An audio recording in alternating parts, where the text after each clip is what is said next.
I lost my job last month, and with it, the confidence I thought I had built for years. What I didn't expect was how quickly my husband's tone changed once my income disappeared.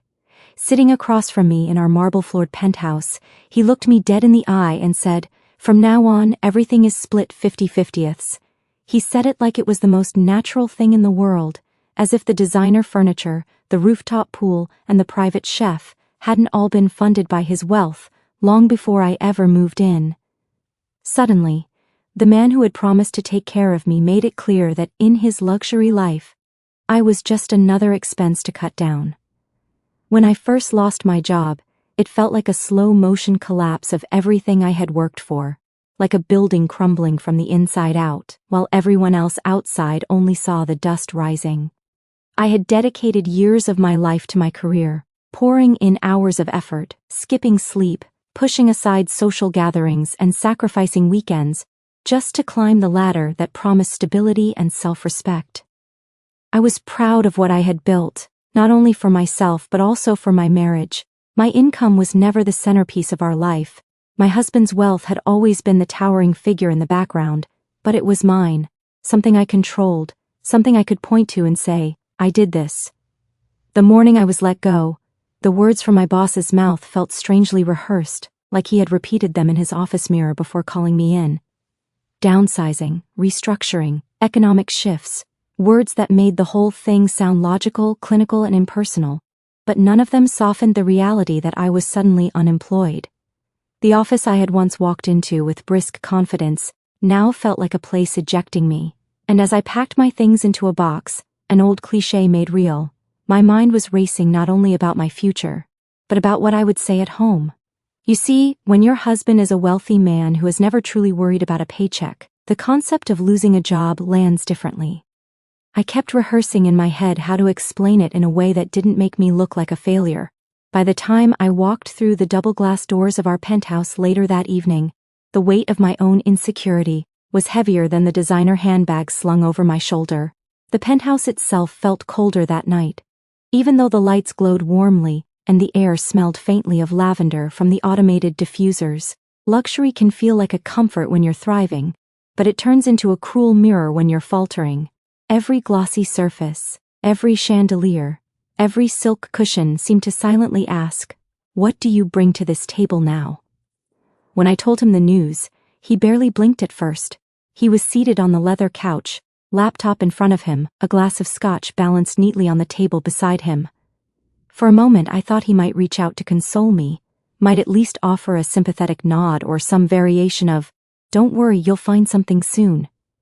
Instead, he looked at me like I had announced something mildly inconvenient, like saying the car was out of gas or the Wi-Fi was slow. "Oh," he said, almost absently, his fingers still hovering over his keyboard. "So, what's your plan?" That single sentence landed like a slap. Not "I'm sorry." Not "that must be hard." Just a demand for a plan, as if I could hand him a flowchart outlining how I would magically replace what was lost within the span of a day. I tried to laugh it off, to tell him I'd figure things out, that maybe it was an opportunity to take a breath, reassess, even consider something new. But I could see it in his eyes already, the shift. It wasn't just the words he said. It was the pause between them, the subtle tension in his jaw, the way he leaned back against the couch as though he were calculating something. Suddenly, I was no longer his equal partner sitting across from him in our home. I was a liability, a variable in his perfectly managed lifestyle that had changed without his consent. The days that followed only deepened the shift in his attitude. Where he once casually picked up dinner bills or arranged weekend getaways without a second thought, he began pointing out costs. When the grocery delivery arrived one afternoon, I caught him scanning through the receipt and saying, "Do we really need the imported cheeses?" A sentence that would have been absurd coming from a man who thought nothing of spending tens of thousands on a single watch. I realized quickly that losing my job had not only affected me, it had altered his perception of me. It was as though my value had been cut in half, if not more. In conversations, he began throwing out subtle remarks that stung in ways he probably considered harmless. "Maybe now you'll understand why I work so hard," he said once, as if my years of dedication had been some leisurely hobby. Another time, when I mentioned wanting to apply for new positions, he responded with, Make sure it's something stable this time. We can't afford more surprises. That we hung in the air, mocking me. We, as though my financial struggles had suddenly endangered him, the man whose net worth could swallow and spit out my salary without a dent. But that was the moment I realized the truth. Losing my job didn't threaten his lifestyle, it threatened his control. The penthouse became a stage for his subtle power plays. He insisted we go over household expenses together, pulling up spreadsheets and breaking down what I used to contribute versus what I could no longer provide. The irony was thick. I was staring at numbers that didn't even make a scratch against his accounts, yet he acted as though the loss of my contribution was catastrophic. It wasn't about the money. It was about leverage. He liked that I worked because it meant I wasn't entirely dependent. Now, with that income gone, he saw an opening to remind me of where the real wealth came from. One night, as we sat down for dinner overlooking the city skyline, he casually said, "From now on, I think it makes sense to split everything 50-50. He said it while slicing into his steak, as if he were suggesting we order dessert. My fork froze halfway to my mouth. I couldn't tell if he was serious at first. After all, how does someone earning millions a year demand a 50-50 split from someone newly unemployed? But the look on his face told me it wasn't a joke. The shift wasn't just financial, though. Emotionally, he grew distant. Conversations felt colder, more transactional. Where there used to be shared laughter, now there were lectures. Where there used to be affection, now there was judgment. He seemed almost energized by my vulnerability, as though he had been waiting for a crack to appear in my armor, a chance to lean back into the role of provider in a way that kept me under his thumb. I started to notice things I had overlooked before. The way he flaunted his purchases around me, new cufflinks, another bottle of rare whiskey, a reservation at an exclusive club, while making snide comments about how I needed to be more mindful of spending. The way he spoke to his friends in my presence, joking lightly about being the only one in the relationship pulling the weight now. They laughed, assuming it was harmless banter, but I felt the humiliation seep into my skin. Every room in that penthouse became both a sanctuary and a prison. I couldn't escape the luxury. It surrounded me in every polished surface and panoramic view. But it mocked me, because it wasn't mine. It belonged to him, and with each passing day, he made sure I never forgot it. What hurt most wasn't the money or even the sudden imbalance of power. It was the realization that my husband's affection had always been conditional, tethered quietly to my usefulness, my ability to contribute, my independence. Losing my job hadn't just exposed cracks in my career. It had exposed cracks in my marriage, cracks that had probably been there all along but hidden under the gloss of wealth and routine. And though I didn't know it yet, that was the beginning of something much darker stirring inside me. The seed of resentment that would eventually grow into something sharp and dangerous, something he would never see coming. When he first said it, I thought I misheard him. It was late in the evening, and the penthouse was glowing with soft golden lights that reflected off the endless glass walls. The city sparkled below us like it existed just to feed his ego. I had been quiet all night, caught in the fog of job applications and rejection emails, trying to ignore the weight that seemed to grow heavier on my chest every day. Then, in the middle of dinner, as casually as if he were suggesting we change the channel on the television, he set his wineglass down and said, "From now on, we'll split everything 50-50. I didn't answer right away. My knife hovered over my plate, the taste of food suddenly gone from my mouth. I stared at him, waiting for the smirk, the little half-smile that usually followed one of his dry jokes. But there was nothing. He looked completely serious, eyes steady, tone measured, not a trace of irony. He chewed slowly, set his utensils down neatly, and repeated it again, this time with a shrug. "It's only fair. You should be responsible for your half." The absurdity of it struck me first. Here was a man whose annual bonuses alone could have covered our lifestyle 10 times over, whose closet held watches worth more than my entire annual salary, who thought nothing of wiring vast amounts into investments on a whim, and he was suddenly demanding a 50-50th split. Not a conversation about budgeting, not an offer to help while I regained my footing, but a cold, calculated declaration that everything in our lives was now subject to perfect division. "What do you mean by everything?" I asked quietly, though I already knew the answer. Expenses, rent, utilities, groceries, vacations, dinners. Everything, he said, ticking them off on his fingers as if he were teaching a child how to count. You cover your part, I cover mine. It keeps things simple, don't you think? Simple? The word echoed in my mind, almost mocking me. Nothing about our life had ever been simple. We lived in a penthouse with floor-to-ceiling windows overlooking the skyline, in a building where the monthly fees alone rivaled most people's mortgages. We vacationed in private villas, dined in restaurants where the wine list alone could drown an average paycheck, and traveled first class because he claimed economy was barbaric. And now, with my income gone, he expected me to somehow conjure up the kind of money that would sustain even half of that. I wanted to ask him how he thought I could possibly do that, but something in his eyes warned me against it. This wasn't just about money. It was about something deeper, something uglier. He wasn't merely asking me to split costs, he was asserting control, planting a flag in the middle of our marriage and daring me to step back. The next morning, he followed through on his declaration.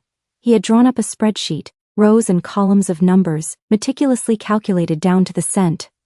He sat at the marble kitchen island with his laptop open, pointing to the screen as if presenting a business proposal. Here's last month's total, he said. This is what you'll need to cover going forward. We'll open a joint account, and each of us will deposit our half.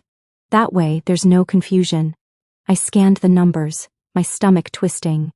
Even pared down to essentials, my half was more than what I'd made in a month at my old job. Rent alone, half the rent, would eat up what little savings I had. Groceries, utilities, and the never-ending list of luxury subscriptions he insisted on keeping would drain the rest. And that didn't even include dining out, shopping, or travel. I don't have an income right now, I reminded him carefully, as though he had forgotten. He glanced up from the screen, expression flat. Then you'll need to figure it out. Everyone has to pull their weight. The words stung more than I wanted to admit. Pull their weight. As though the years I had spent contributing meant nothing. As though my efforts, my presence, my sacrifices, were erased the moment I lost my job. He wasn't speaking to me as his wife. He was speaking to me as if I were some roommate overstaying her welcome. As if our marriage was nothing more than a contractual agreement subject to renegotiation when my financial status changed. The days that followed became a parade of humiliations. Each time a bill arrived, he would slide it across the counter toward me, tapping the total with his finger. Your half, he'd say, like a landlord collecting rent. When we went out to dinner, he placed the check squarely in the middle of the table and looked at me expectantly until I fished out my card. When I hesitated once, fumbling with excuses, he leaned back in his chair, eyes narrowing, and said, "If you can't afford it, don't order it." His words burned like acid. This was the man who once insisted I order whatever I wanted, who used to surprise me with expensive meals and gifts, who said money was never something you'll have to worry about with me. Now, it was the weapon he used to remind me of my place. What unsettled me most was how quickly he adapted to this new dynamic, as though he had been waiting for it. He slipped into the role of overseer with ease, his tone sharper, his patience thinner. I began to notice how often he referenced money in conversations, how often he emphasized what he paid for, what he owned, what he provided. My penthouse, he'd say, as though I were a guest. My car, my account, my investments. The word ours vanished, replaced by a possessiveness that left me chilled. At night, when the city outside glowed with promise, I lay awake listening to the silence between us. Once, his breathing beside me had been steady and reassuring, a reminder that I wasn't alone in this vast and demanding world. Now it felt distant, like he was a stranger sharing my bed, one who had drawn a line across the sheets and dared me to cross it. I started replaying our marriage in my mind, examining every moment with fresh eyes. The gifts he gave me, had they been tokens of love, or investments in control? The vacations, the dinners, the indulgences, had they been gestures of generosity, or ways to keep me dazzled so I wouldn't see the truth? I thought about the times I'd offered to contribute more, and how he'd waved me off with a laugh, saying it wasn't necessary. And now, here he was, tallying up every cent, demanding equality in the one area where equality was impossible. The hypocrisy was suffocating. He didn't want equality when it came to power, decisions, or freedom. He wanted dominance, but with money, now that I was vulnerable, suddenly equality was non-negotiable. I found myself shrinking in ways I didn't recognize. I avoided ordering food when we went out, skipped the little luxuries I used to enjoy, hesitated before turning on the heat or lights for too long, afraid of what my half of the bill would be.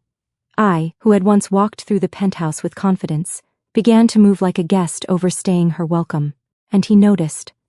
I could see the satisfaction flicker in his eyes when I grew quiet, when I reached for my wallet with trembling hands, when I fell silent in front of his friends as they laughed at jokes I couldn't afford to laugh at. The penthouse, with all its glass and marble, began to feel like a stage for my humiliation. Every corner whispered reminders of what wasn't mine. The rooftop pool, the endless city views, the art hanging on the walls, each one belonged to him, and now, by extension, reminded me of my failure to belong in the life he had built. But beneath the humiliation, something else began to stir.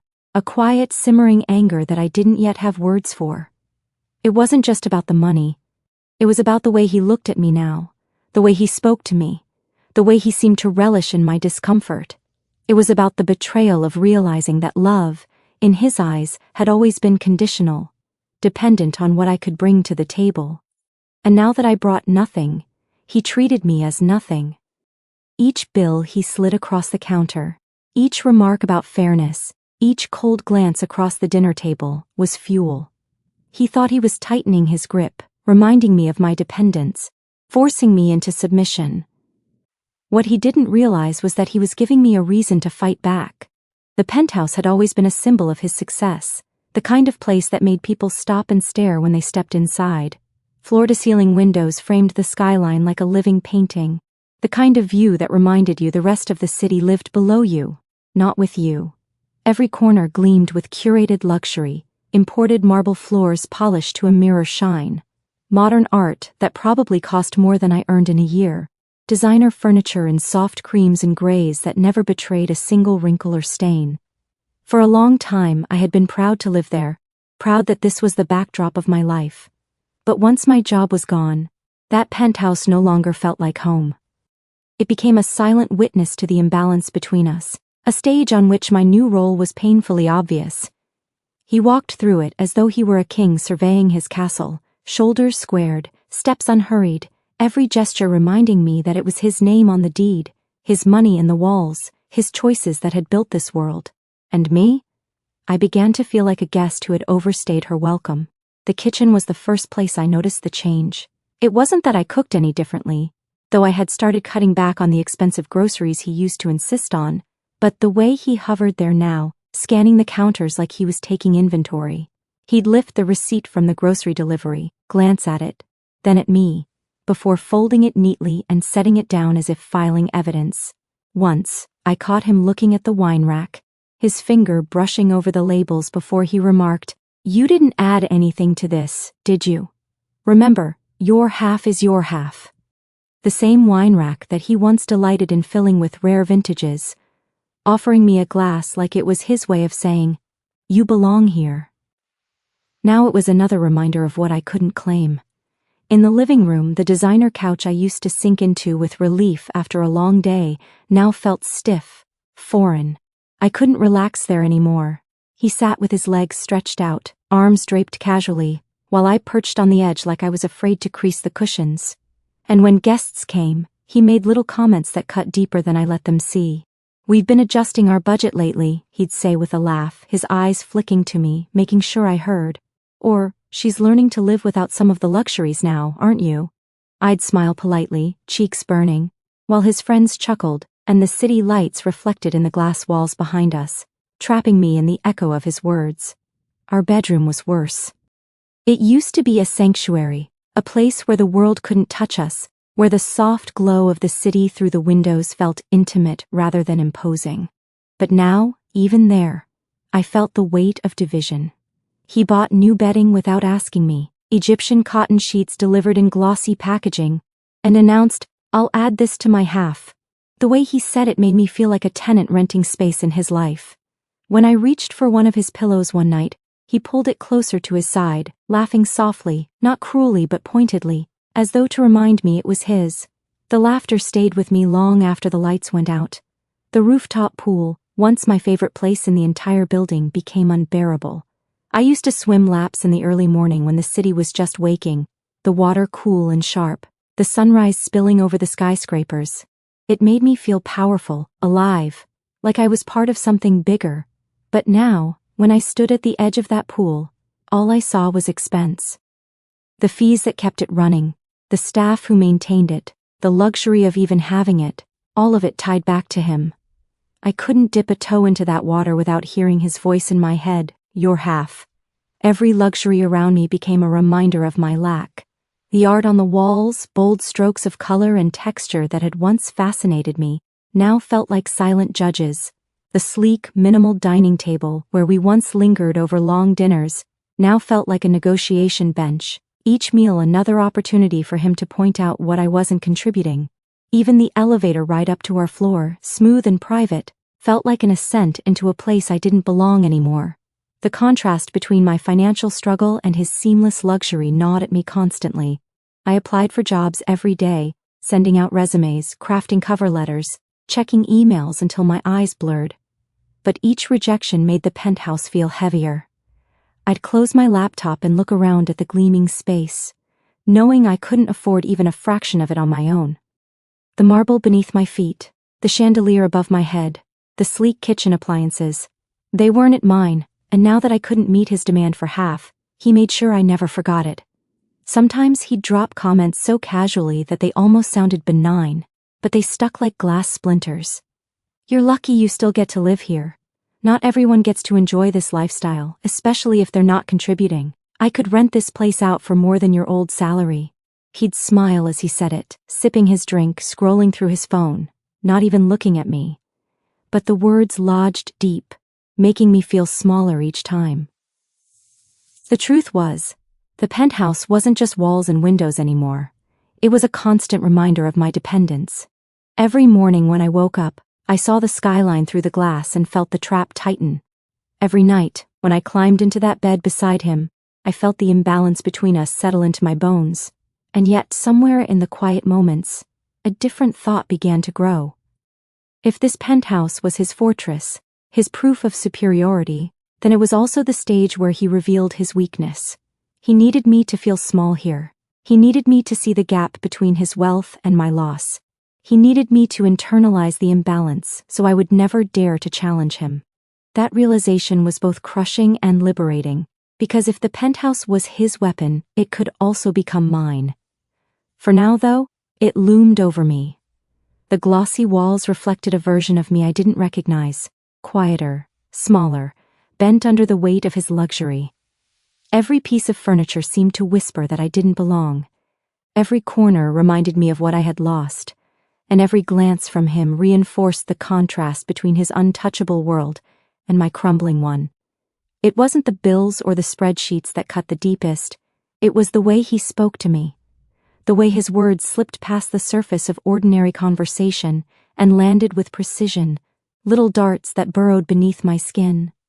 On the outside, he was still the man who dressed in tailored suits, who carried himself with effortless charm in public, who smiled for photographs with his hand around my waist. But behind closed doors, in the hushed spaces of our penthouse, he had learned how to lace his sentences with a different kind of poison. At first, I thought I was imagining it. A comment about groceries here, a question about whether I planned to contribute soon there. They sounded almost reasonable when stripped of tone, but I could hear the edge in his voice, sharp and deliberate. It was the way he looked at me as he said them, eyes steady, lips pressed into something that wasn't quite a smile. He wanted me to hear the judgment underneath, to feel the sting without being able to call it cruelty. "You spend too much time on the sofa these days," he remarked one afternoon as he walked past me. I had been scrolling through job postings, laptop open on my knees, but to him, all he saw was me lounging in his living room. "You've started eating more of the takeout I order," he said another night, as though the simple act of sharing dinner with him was an act of theft. Little things, constant things, layered so carefully they almost sounded like observations rather than accusations. But I knew better. I could hear what he was really saying. "You don't deserve to be here. You're taking up space that isn't yours." The cruelty wasn't loud. It wasn't shouting or slammed doors. It was quiet, calculated, like the drip of water on stone that wears it down over time. He didn't need to raise his voice. He didn't need to call me names. All he had to do was remind me, day after day, that I had fallen short, that I wasn't enough. One evening, as we prepared for dinner with his colleagues, he stood behind me while I fixed my makeup in the mirror. He studied me for a moment before saying, "You should be grateful you can still look the part even without the career to back it up." He adjusted his cufflinks, kissed the top of my head, and walked away as though he had complimented me. I stared at my reflection long after he left, wondering if he even realized how those words hollowed me out. When we were out in public, he didn't bother hiding it. He turned it into a performance, subtle enough that no one could accuse him of malice, but sharp enough that I felt every cut. At a dinner party, someone asked how I was handling the job search. Before I could answer, he chuckled and said, "Well, she's adjusting to her new role as my full-time dependent." The table laughed politely, as if it were just banter, but my stomach twisted. I caught his eyes across the table, calm, unbothered, satisfied that his words had landed exactly where he intended. The betrayal wasn't in what he said, but in what it revealed. I had married a man who once told me I was his equal, his partner, the person who grounded him. Now he seemed to delight in stripping away that identity, peeling it off piece by piece until all that remained was the outline of a woman dependent on his wealth, tethered to his generosity, diminished in her own home. I started to keep track of his remarks, not consciously at first, but in the way they echoed in my head long after they were spoken. I'd hear them in the quiet moments. "You're lucky you have me. Not everyone would tolerate a partner without income. If you're not earning, at least try not to spend so much." Each phrase was a stone dropped into my chest, building a weight that pressed on me with every breath. Even affection became a tool. When he kissed me, it was perfunctory, quick, as though he were checking off a box. When he touched me, it felt transactional, like a gesture given because it was expected, not because it was desired. And when I tried to bridge the gap, to lean into him, to remind myself of the intimacy we once shared, he shifted just slightly out of reach, not enough to reject me outright, but enough to let me know the balance had changed. Love wasn't freely given anymore. It was something to be earned, something I had apparently lost the right to claim. The polished surfaces of our penthouse reflected the charade back at me. To anyone else, we looked like the perfect couple, wealthy, successful, living a life most people only dreamed of. But beneath the gloss was the quiet rot of betrayal. Not the kind that comes from cheating or scandal, but the subtler, more insidious kind, the betrayal of watching the person you trusted most become the architect of your humiliation. I noticed it in his eyes most of all. When I told him about another rejection email, he didn't even feign sympathy anymore. Instead, there was a flicker of amusement, almost relief, like my failure confirmed something he already believed. When I asked if we could cut back on some expenses until I found something steady, he smirked and said, "Maybe you should cut back on your expectations instead." It was in those moments I realized he wasn't just tolerating my downfall, he was enjoying it. And yet, he made sure to keep it invisible to everyone else. His friends saw a charming, generous man who doted on his wife with casual luxury. My family, when they visited, saw a husband who provided stability and comfort. No one saw the cracks, no one heard the venom hidden in his everyday remarks. To the outside world he was still perfect. To me he was becoming a stranger. The hardest part was how he made me doubt myself. Was I overreacting? Was I too sensitive? Was it possible he really didn't mean anything by it? That was the brilliance of his cruelty. It was subtle enough to be dismissed, but sharp enough to wound. I found myself second-guessing every reaction, biting my tongue when I wanted to speak, silencing my protests before they even formed. He had built a prison without walls, one I couldn't prove existed, and then convinced me I was locking myself inside. But deep beneath the shame, beneath the doubt, something else was forming. Each remark, each slight, each carefully crafted dig, was not only breaking me down, it was shaping something new. Anger, yes, but also clarity. For the first time, I began to see him for who he truly was, stripped of the charm and wealth and glittering facade. I saw the man who thrived on imbalance, who needed to feel superior, who cloaked his cruelty in sophistication. And though he didn't know it yet, every word he used to diminish me was also giving me something far more dangerous, a reason to rise. The imbalance had always been there, though I hadn't seen it clearly until everything shifted. When I still had my job, when my paychecks deposited neatly into my account and I could buy what I wanted without a second thought, it was easier to pretend we were equals. I told myself that our marriage was built on partnership, that his wealth didn't overshadow me, that I was standing beside him rather than slightly behind. But when my income vanished, the mask dropped. Suddenly the scales tipped, and the weight of his fortune pressed down on me like an invisible hand, forcing me into a position I hadn't chosen. It wasn't just about money, it was about power. Every choice in our lives, every decision about where we lived, what we ate, how we spent our time, became a silent negotiation where I held no leverage. He had the final say because he held the resources, and without resources, I had nothing to bargain with. It wasn't until I saw the way his eyes lingered on me after he slid another bill across the counter, the way he smirked when I hesitated before swiping my nearly empty card, that I realized he liked it this way. He didn't just accept the imbalance, he fed on it. I noticed it in the smallest details. When we ordered dinner, he chose the restaurant. He didn't ask for my opinion anymore because he knew I couldn't afford even half of the places he favored.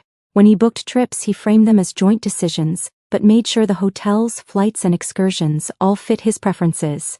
And his budget, not mine. When I suggested something simpler, something affordable, he would laugh and say, "You know I don't do cheap." Those words landed like a blade, because what he really meant was, "I don't do what you can afford." At home, the imbalance was even clearer. He controlled the accounts, the investments, the flow of money that kept the penthouse alive. If I wanted to buy anything beyond groceries, I felt the need to ask, not because he required me to, but because I couldn't shake the feeling that every purchase needed justification now. He noticed too. The first time I hesitated before adding something to the cart while we were shopping, he raised an eyebrow and said, "Don't worry, I'll cover it, just this once." The condescension in his voice was unmistakable. He liked watching me shrink. He had become the gatekeeper of comfort, and I was left on the outside, waiting for permission to enter, and he reveled in it. The power imbalance wasn't an unfortunate side effect of my lost job. It was the very thing that gave him energy. It was as if he had been waiting for this moment, waiting for me to stumble so that he could finally assert what he had always wanted, dominance. I remembered how different it felt in the beginning. Back then, his wealth had seemed generous, expansive, something he wanted to share freely. He insisted on paying for dinners, whisking me away on surprise trips, filling our weekends with extravagance. He used to tell me, "What's mine is yours," but now I understood the truth. What was his was always his, and what was mine only mattered when it made me appear useful. Without my contribution, I was reduced to a spectator in the life he curated, an accessory to his luxury rather than a partner in it. The way he treated me shifted subtly but unmistakably. In conversations with his friends, he referred to my home, my car, my lifestyle, with an emphasis that stung. He had always spoken that way, but now I noticed it more because I could no longer pretend it included me. When his colleagues came over, he poured drinks and gave tours of the penthouse, pointing out details as if I were invisible. I lingered in the background, smiling politely, playing the role of a supportive wife while inside. I felt like a guest walking on someone else's marble floors. At night, when it was just the two of us, he didn't even try to hide his superiority. "You should be thankful," he said once as he poured himself a drink, "that I don't make you move out until you can afford your half." He said it lightly, like it was a joke, but his eyes were steady, and I felt the truth behind it. He wanted me to believe I was disposable, that my place in his world depended entirely on his generosity, and for a moment I almost believed it. The power imbalance seeped into everything, even intimacy. He dictated when we went out, when we stayed in, how we spent weekends, and I went along with it because what else could I do? I had no resources, no cushion, no ability to counter his choices. He never yelled, never demanded outright obedience, but the imbalance itself was demand enough. He knew I had no ground to stand on, and he made sure I felt it. The cruelest part was how easily he wore the mask of normalcy in public. To everyone else, He was the charming, successful husband providing for his wife. They didn't see the way he wielded money like a weapon at home, the way he used the penthouse and the lifestyle to remind me that I was a dependent, not an equal. They didn't hear the subtle digs, the constant reminders, the way he framed my presence in his world as a privilege rather than a right. And yet, I couldn't shake the awareness that he had underestimated me. The imbalance that gave him power was also the very thing that exposed his weakness. He needed me to accept my role, to shrink beneath the weight of his wealth, to silently agree that I was less than him. He needed my compliance to keep the scales tilted in his favor. But inside me, something resisted. Every time he spoke down to me, every time he reminded me of what wasn't mine, every time he smirked at my hesitation, the resistance grew stronger. I began to watch him differently. Not as a husband, not as a partner, but as a man revealing his true self piece by piece. His arrogance, his hunger for control, his delight in my discomfort. The imbalance didn't just expose the cracks in our marriage, it exposed the kind of man he had always been. I started to think that maybe I had never really seen him at all until now. What he didn't realize was that I was taking notes, not just of his words but of his patterns, his behaviors, the way he used money and control as tools. He thought the imbalance was permanent, that I had no way to tip the scales back in my favor. But what he didn't see was how the very imbalance he relied on was teaching me where his vulnerabilities were. The penthouse that once felt like a prison began to look different in my eyes. The glass walls, the polished floors, the carefully curated art, they were his trophies, his proof of superiority. But I started to see them as evidence instead, reminders of his vanity, his obsession with appearances, his need to showcase his dominance to the world. The imbalance wasn't just financial, it was psychological, emotional, structural. And once I understood it, I realized something vital. What could be built could also be dismantled. For now, though, the imbalance stood like a wall between us, cold and immovable. He looked at me from the other side with a kind of satisfaction, certain that I would stay small, that I would never climb it. He thought he had secured his position, cemented his dominance, reduced me to a figure dependent on his whims. But what he mistook for defeat was only silence. And silence, I was beginning to understand, could be the most dangerous thing of all.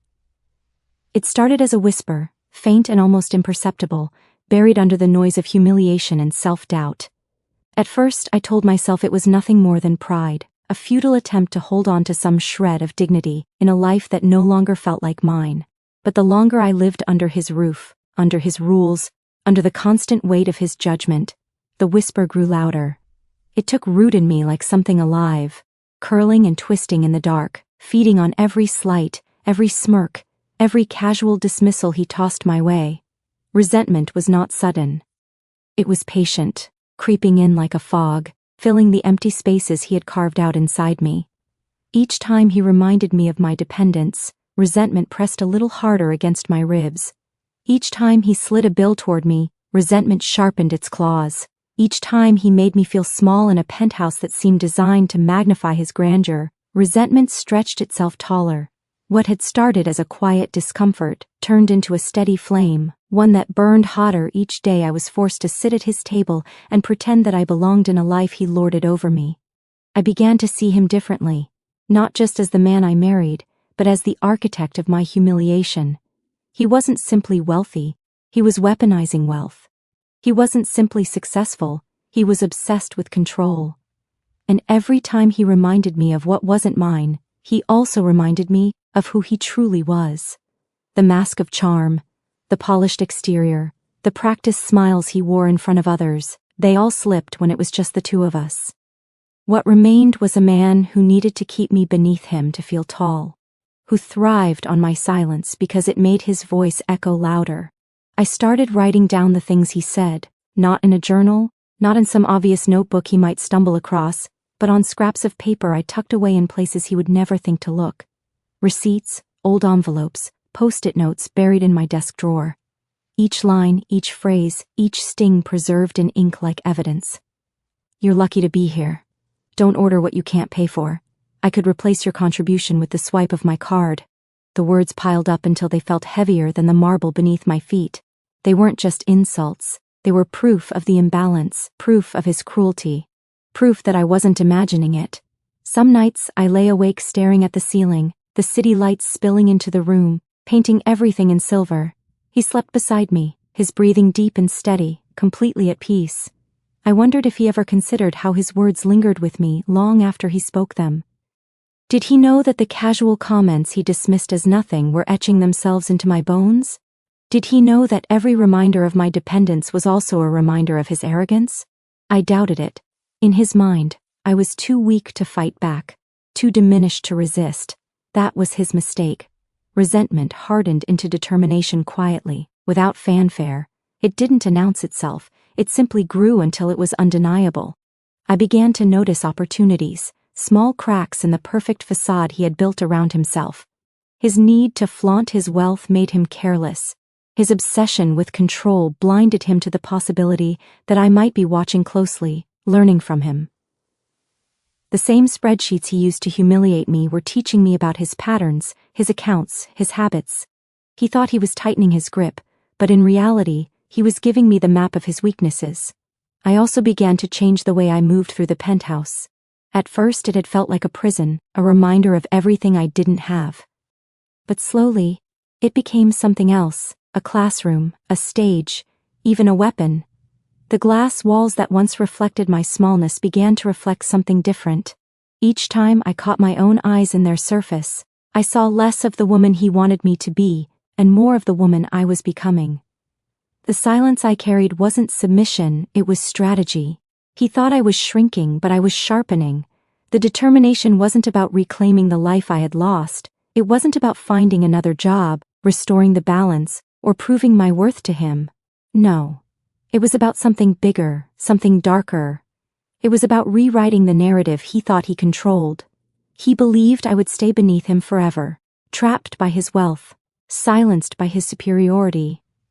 But the resentment he cultivated had transformed into something powerful, something he could never have anticipated: resolve. I began to practice patience, wearing my compliance like a mask. I nodded when he made his comments.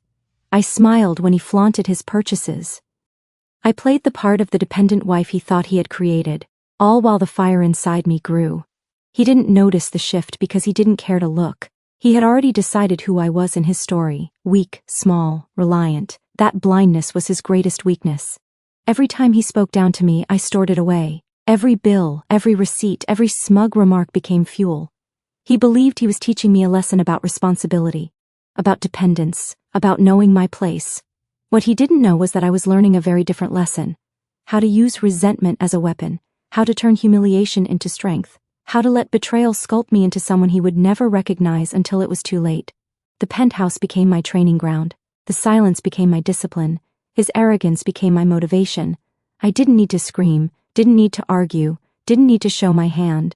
All I needed to do was wait, to let the resentment inside me sharpen into something unbreakable, and it did. It grew beyond anger, beyond bitterness. It became a quiet, steady determination that no matter how many times he tried to reduce me, no matter how often he reminded me of what I lacked, I would find a way to rise above him. Not by begging for equality, not by restoring balance, but by tipping the scales entirely in my favor. He thought he had won. He thought he had secured his dominance, cemented his superiority, silenced me with luxury and control. What he didn't know, what he couldn't see, was that every insult, every dismissal, every act of cruelty was not burying me. It was building me. Each seed of resentment he planted grew into something he could never control, something that belonged only to me, something that would one day inevitably turn back on him. In the end, everything he thought he had built, a marriage on his terms, a life sculpted by his wealth, and a dynamic where I was meant to remain small, became the very foundation of his undoing. He believed money was power, but he underestimated the strength that grows in silence, the kind that resentment and betrayal quietly nurture until it becomes unstoppable.